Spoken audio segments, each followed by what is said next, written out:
The animated series opens with a band of champions confidently heading directly towards the Demon King as voters, fully prepared to vanquish him. Convinced Vivi uncovered all his power, they watch as the massive gates of the stronghold swing open. With numerous monstrous creatures in white. Nevertheless, the heroes press onward, advancing a considerable distance. Made progress, a formidable high-ranking demon blocks their path, declaring, "You shall protect the fortune without overcoming me." Mykenna, the party as sorceress, launches the initial assault. She unleashes her full magical magic. Yet her incantation proves utterly ineffective. Subsequently, the swordsman steps forward. He charges, brandishing his blade, but the demon effortlessly evades him. Then with a solitary blow, sends him hurtling back towards his allies. Despite this setback, the champions refuse to yield. Cecilia, the group as healer, employs her magic to bolster her comrades' capabilities. Yuga then charges ahead, brandishing the fabled sword Excalibur. The demon retaliates by unleashing an endless darkness spell, effortlessly overwhelming the entire party. He leaves them all severely battered on the floor. As he surfaces the defeated heroes, the demon readies another spell. However, upon a closer look at Cecilia, he finds himself utterly captivated by her allure, realizing she is precisely his ideal woman. Regrettably, his amorous musings are captured by his subordinates, who inquired if they should eliminate the heroes. On a subordinate, observing the demon as intense gaze upon the priestess, traces him, questioning if he fancies such an unusual woman, or smitten demon is even labeled a pervert. Offended, the demon retorted that his thoughts were entirely proper. He commands that the heroes simply be escorted out of the fortress, given the proximity of a human settlement, as the heroes are led away. He subtly whispers a good day to his beloved priestess, referring to her as his future sweetheart. A month passes, and the Demon King questions our demon, Yuki, about his failure to eliminate the heroes. Yuki responded that such feeble beings aren't worth his team. Nevertheless, the Demon King issues an ultimatum. If Yuki doesn't dispatch them, the duty will fall to his subordinate.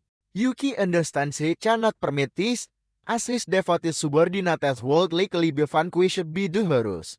With limited alternative, he assures the Demon King that he will definitely slay the hero party on their next encounter. After exiting the Demon King as chamberess, Yuki ponders his predicament.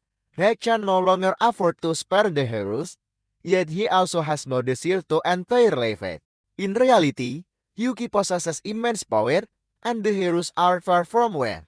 Indeed, they are formidable, and capable enough to vanquish the Demon King himself. Even so, he recognizes that he must definitively resolve this situation during their next confrontation. He simply hasn't figured out how, true to form, the heroes, seemingly incapable of learning, once more approach the castle, for another desperate bid to overthrow the Demon King. Haven and Yuga charge Yuki simultaneously, but their assaults remain utterly ineffective. Both are sent crashing into a wall. Cecilia requests Mykenna to divert Yuki's attention, while she undertakes the task of mending the altars. Mykenna's request issue with the game. Yuki is captivated by the girl he admired as she tends to her comrades, and witnessing her resolve, he lets out a small chuckle. Shortly thereafter, he reverts to his usual demeanor, asserting the Ella never conquer him. Yuga then implores Cecilia for her aid and power, advancing once more against Yuki. However, the demon does the even deign to react, coldly declaring that he will never triumph over him. Despite this, he offers an unusual proposition. If he desires to proceed and vanquish the Demon King, he will permit it, but only if the priestess remains with him. Yuga instantly rejects the offer. Mykenna, however, proposes that accepting might be the wiser course, reasoning that if Yuki genuinely intended to kill them, he would have done so long ago. Still, Yuga persists in his refusal. At that moment, Cecilia interjects, urging them to continue their quest without her, asserting that the world as salvation is paramount.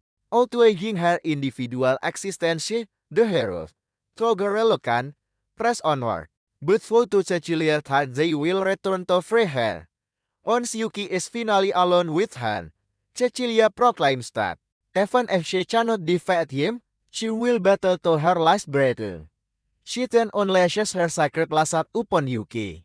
Yuki requests a moment as pause and formally introduces himself. Perplexed, Cecilia inquires, why a demon would bother with introductions, convince the demons to end her life. Yuki calmly responds that if he harbored such intention, he would have acted upon them much earlier. It is then that Yuki finally summons his courage. Unadmitted, he fell for her instantly. He gazes directly at Cecilia and boldly asks her on a date. Cecilia is utterly dumbfounded, unable to process what she just heard, and ultimately apologizes, stating she cannot agree to his proposition. Immediately afterward, she suspects this is merely a diversionary tactic, and readies herself to strike. However, noticing Yuki's continued lack of resistance, she pauses, demanding to know what he is doing. Yuki responds that, having been turned away, he sees no further purpose in living. He addressed this with profound seriousness, explaining that even if he were to persist, his existence would be confined to the Demon King's fortress. His only permitted excursions are to raid human settlements, an activity he genuinely despises. Cecilia retorts, accusing him of deceit, giving that all demons are inherently cruel, and the Demon King's ultimate goal is humanity as destruction. Yuki absorbs her word in silence, then unveils his true nature. Despite his outward demonic appearance, he is, in fact, a soul reincarnated from another realm. Yuki confesses that internally. He is human. A bewildered Cecilia then questions why he saved the Demon King, considering the immense power he wields. He could effortlessly defeat him. Yuki clarifies that such an act would mostly lead to his appointment as the next Demon King, a prospect he bitterly despises. This aversion caused him to spend many days in seclusion, contemplating the wretchedness of his life, until a single beam of light illuminated his existence here undeniable char. Although only a month had passed, that brief period was when he truly felt alive, even as a demon. But no, none of that seemed to matter. Fortunately for UK, his candid recounting of his sorrowful past proves effective. Cecilia sighs, remarking that if he genuinely possesses a human heart, he should dedicate his power to humanity as welfare and life in the outside world be her side. And thus, Yuki finally secures a fulfilling life. As time progresses, we witness the heroes receiving the monarch's most sincere gratitude for their triumph over the Demon King. In celebration of their victory, the king declares 3 full days a national holiday to commemorate the achievement. It's a shame such holidays don't exist in our world. In the thorough forest, Iverion extols the heroes, while elsewhere in the kingdom, Yuki prepares for his new existence. He removes his horn, adopting a completely human guise. Meanwhile, Yuga comments that all of this was only made possible thanks to Cecilia McKenna. On the other hand, watches silently, clearly troubled by something, though as a human, Yuki heads to the Adventurers Guild to register. The receptionist, who appears to have no desire to serve him, explains the fundamental. Registering at the guild is straightforward. He will commence at the lowest rank and can ascend all the way to the highest. Most individuals take at least a month to advance. Before handing over his guild identification card, the receptionist clarifies that receiving this document is a significant hassle. So he advises Yuki not to misplace it, especially now, as most of the staff are on leave due to the festival.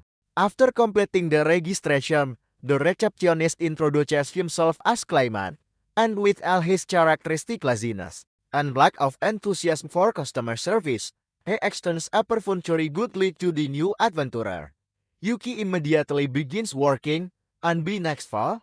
Her realizes over time has earned him a considerable sum, despite it being his inaugural day. Even so, he still requires much more money, as his current aspiration is to achieve a stable life, enabling him to confess his feelings to Cecilia again in the future. This time, he is determined to make his affection a reality. Sometime later, upon returning to the Guild, Yuki approaches Clayman for new quests, but Clayman is unwilling to assist him, suggesting a very attractive young woman ragged beside him could help instead. However, Yuki insists on being attended by him.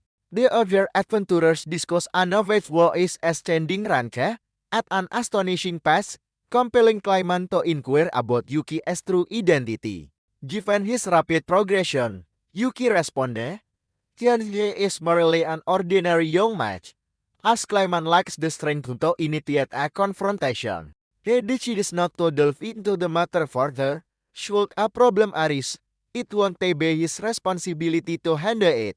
At that moment, Cecilia enters the Adventurers Guild and asks Clayman to please cancel all of Yuki's missions. Clayman instantly recognizes her and even addresses her as Beast, but Cecilia urges him to maintain discretion. She then turns to Yuki, imploring him to accompany her to her residence, as they have crucial matters to discuss. A while later, upon reaching the estate, one of the guards accosts Yuki, demanding to know what a boy reeking of squalor is doing in Cecilia's splendid, proper carriage. The other guard attempts to restrain him, asserting that the boy actually smells acceptable. However, before the situation escalates, Cecilia intercedes, declaring Yuki her friend. Hearing this tender word, friend uttered by Cecilia's lovely lips, Yuki is utterly captivated. Later, Cecilia clarifies to Yuki that she has wished to see him sooner, but various circumstances arose. Yuki assures her there is no need for concern, as he has been performing admirably as an adventurer. Still, he confesses his surprise that she managed to locate him there. Cecilia then discloses that he has, in fact, gained considerable renown in the city. She has already heard whispers of a novice adventurer rapidly ascending the ranks. Despite her joy at their reunion, she presents a challenging plan. She requests he shares his adventuring career. Perplexed, Yuki grows confused, and Cecilia elucidates that, while the hero vanquished the Demon King, his doesn't signify the world is devoid of dangers. Yuki swiftly grasps that the Demon King as damaged did eradicate all demons and monsters. However, Cecilia's status the current issue is distinct.